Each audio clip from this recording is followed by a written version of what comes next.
Interesting. Interesting indeed. Cool. You know, first step of Epilogue, not too bad.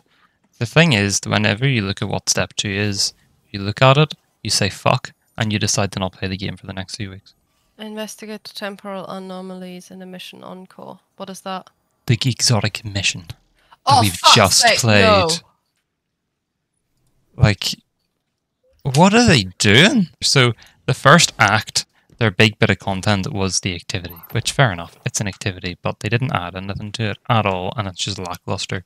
Act 2, 3 battlegrounds. Top tier, amazing stuff, great. Each week, sort of, a new battleground, good. Even got like a unique mission. And then, what's in Act 3, you may ask? Act 3 has an exotic mission. Here's your exotic mission. Are you not looking forward to it? We have so many amazing guns. Look at our trailer. Isn't the exotic mission amazing? Are you not looking forward to it? Do you like exotic missions? Well, that's good. We have one you're going to play 4 times. Like, I genuinely don't understand it. They said, like, multiple times that this exotic mission they think is the best one they've made yet. And whilst I don't personally think it is, it could well be. But it's not after you've played it 4 times. I honestly don't love it. It wasn't that difficult. It was very difficult when playing it solo. Yeah, of course, playing in solo, but Destiny is not a solo game. Well, I mean, we've And played other missions too, so. Yeah, but I think of Vexcalibur and how difficult that was to actually figure out the amount of enemies. Vexcalibur, I'm not sure one of us would have been able, especially you would not have been able to do that, like, completely solo.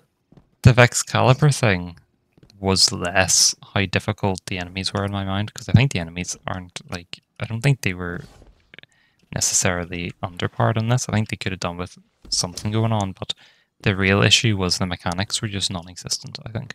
They had the wee portal opening stuff with the wee different nodes you had to pick up, the green, blue, red, and yellow stuff, but they never used that in like an actual fight where it mattered. Like the boss fight had green and blue, but it was only whenever you weren't fighting the boss and there was a wee few enemies around. If you had to do something like that with the boss there or something, then I think it would have been more impactful. And the wee puzzle that I did today, where you had to like shoot the laser off mirrors, was actually really cool.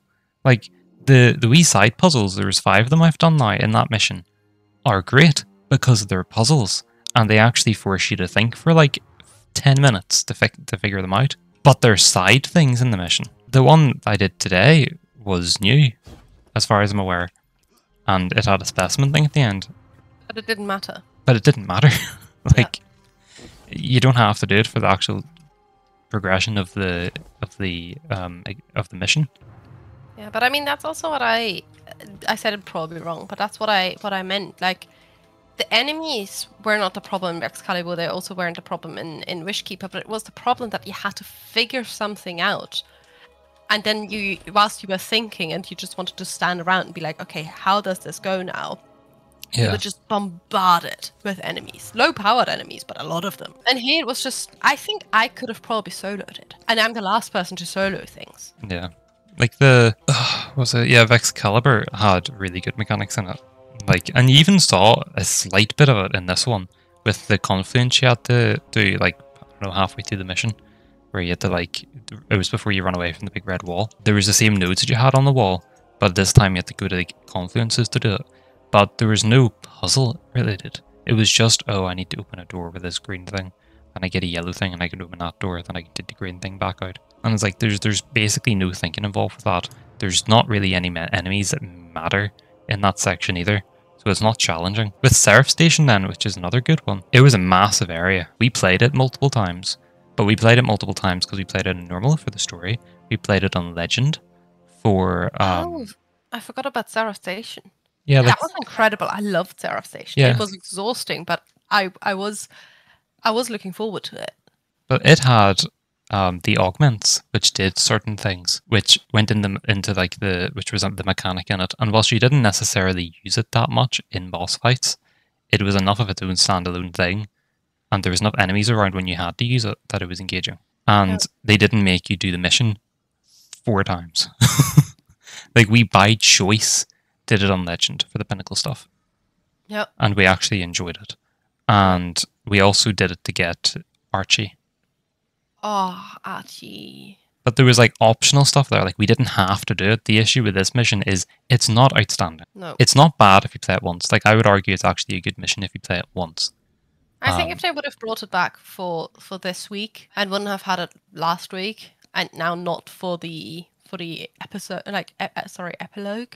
Yeah. I think we would have been like, oh well, I suppose we can play it again. We would have been a bit like meh, because I mean, you played last week's stuff for me, because as soon as I saw, oh, it is that, I was like, I'm not gonna do it. I do not enjoy it. I don't want to. I just can't get over that this act doesn't have a single actual mission. There's only the exotic mission. Like with Act 1, there was the activity, but there was also the opening mission where you went and found the echo that had bored its hole through the planet.